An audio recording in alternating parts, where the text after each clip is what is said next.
Well, I've just put the other two videos of this thing on YouTube. I figured I would give an update of it now. A lot's even changed since the last update. Completely different front end. The single control arm setup would not work. So what I've come up with is you basically have a swivel bar and cage just like on a stock height lawnmower would have. And so that swivels off to the side, so that's your independent side-to-side suspension. Then you have this swing arm, and that allows it to just ride up and down, you know, like the rear of a four-wheeler would. Got my 250X shocks on there. My four-wheeler's pretty much all done with the Z400 shocks. I put an 18 horse L-head Briggs on here. I've had it running a couple times, but I need a fuel pump because I've switched to a big Mikuni carburetor slide type, and I realized that gravity flow won't work.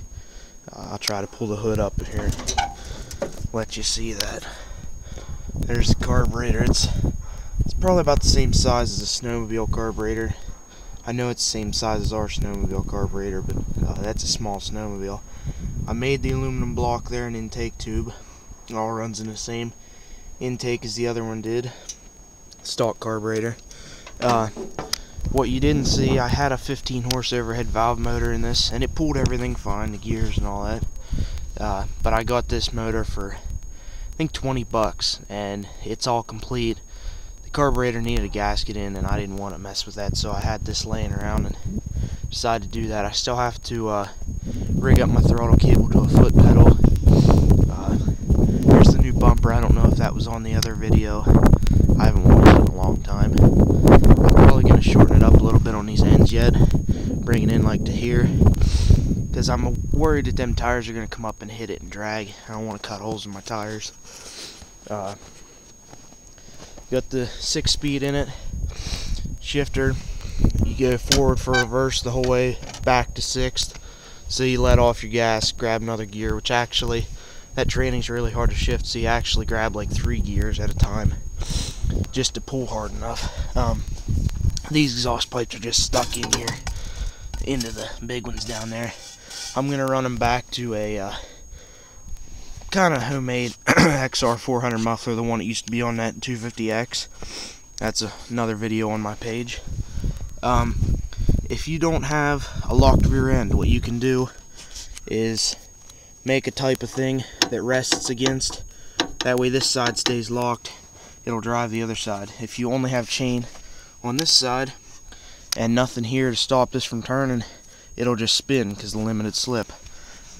This axle and all that, I don't think that was on the other video. Got my big support bars down. It's like a 40-inch wide, 1.25-inch hollow go-kart axle with racing bearings. And on the ends, I had guys at my dad's work shave down axle hub splines, cut off a four-wheeler axle, and they're welded in. So I have the hubs that are off the four-wheeler. They have a single nut on the center, same as four-wheeler. These are off a three-wheeler. That's a brand new tire on this side. For some reason it still goes flat, so I have to figure that out, but it only goes flat after like a month or something, so it's a slow leak. I took off the other side chain because for some reason it kept popping and skipping. I guess I couldn't get tight enough. This one's pretty stinking tight, so it should be good. That's the video. I'll be on with another update as soon as I can. Maybe I'll get this thing running soon.